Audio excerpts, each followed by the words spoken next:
Hi, folks. As we wander into the world of fiction, well, we've wandered there. We started with a bit of Twain. We're going to take a moment to look at one of these very essential devices, irony, the twist in a narrative that gives us a sense of tension and flow. It's essential.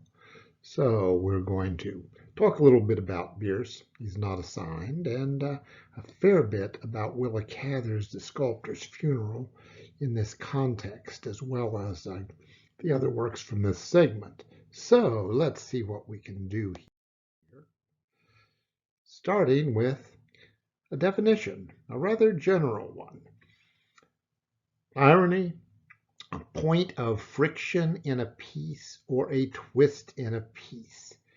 That twist between a character's expectation and the consequence.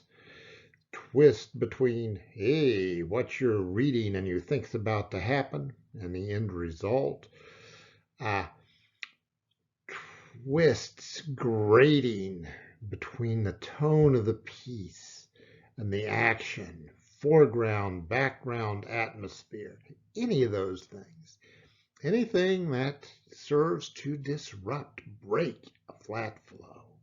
It's absolutely essential because you don't want to read a narrative without tension. You will yawn. Sometimes, such as in horror pieces, you read through fairly yawning scenes because you know something is going to happen. And if something weren't going to happen, you wouldn't read it. And if you have things happening all over the place, that may make you yawn too, because, hey, there's no drama anymore. So, irony well used is part of building tension.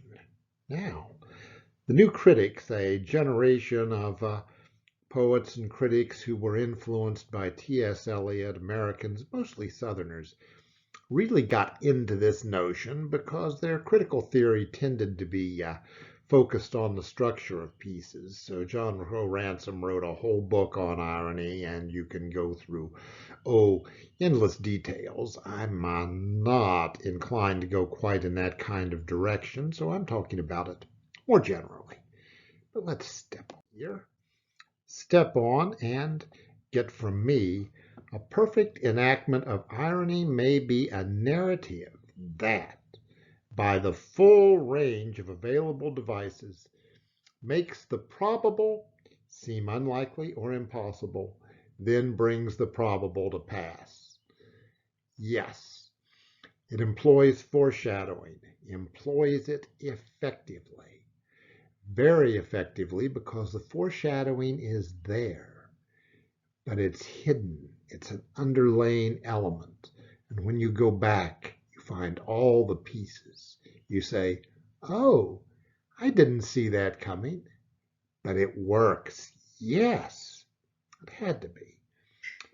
Ambrose Bierce's Occurrence at Owl Creek Bridge is one of these perfect examples, as in it, the action, protagonists being hanged. And there are several veiled hints early on that the protagonist's head is really swimming. He's lost touch with reality. He's really out of it. Then the hanging and the rope breaks and this and that, a series of events, each one of them improbable, each taking us through a stage in an escape, each described as though they are completely real. And we get to the end at, well, Bierce does that to us because guess where the protagonist is? Yes, he's dead and his body's hanging from the bridge. Oh. Throughout, the reader believes in the escape. Do a second reading, but only then. You will see, the reader sees each and every event fitting into the process of the hanging. Everything is just a fabrication in the dying man's head. Now, Bierce, well known for being extraordinarily cynical, deep irony plays into that. In Kate Chopin's The Story of an Hour, we have more of that cynicism as this woman who is, well, unhappy with her marriage, hears that her husband is dead. She starts planning her future, and then he shows up knocking at the door. And she keels over dead, and all of her friends say, oh, the shock and relief was too much for her. No, not relief. It's a shock, all right. It was an oh shit moment. Can irony lead to a triumph or be part of one? I would say yes. Sarah Orne Jewett's A White Heron story that I always enjoy really working with.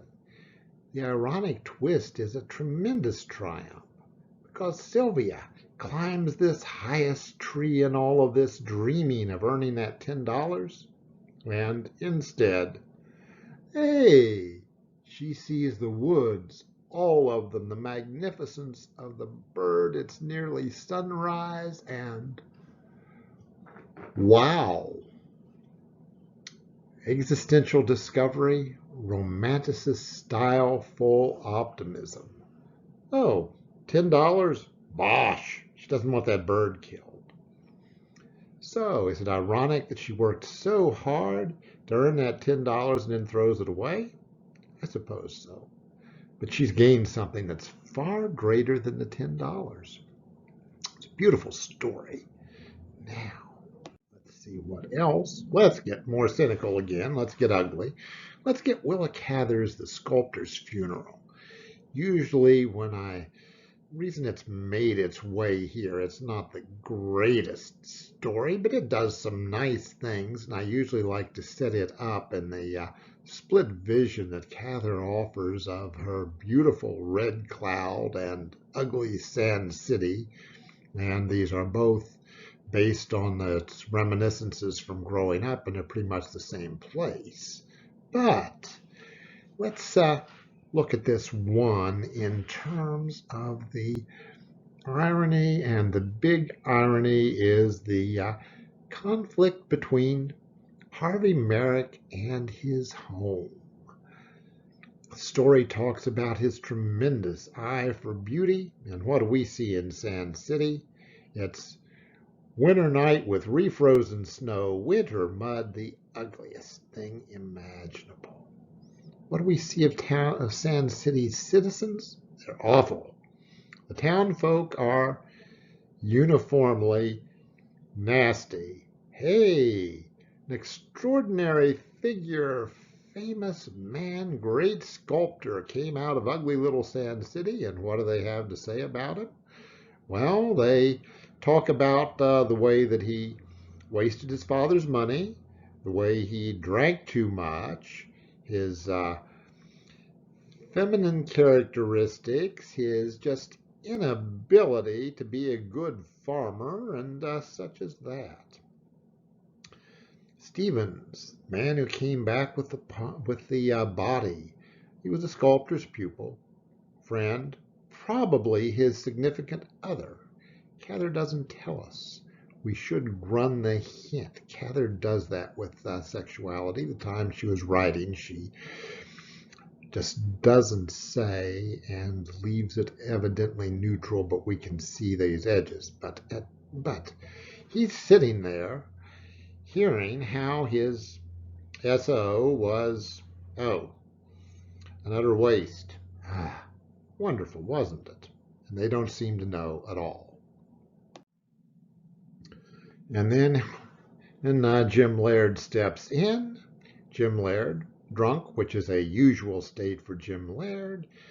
And we get this evening of revelation, and we find this unlikely friendship because who's Laird? A big old burly redhead with a raw, unkempt beard. He's a lawyer.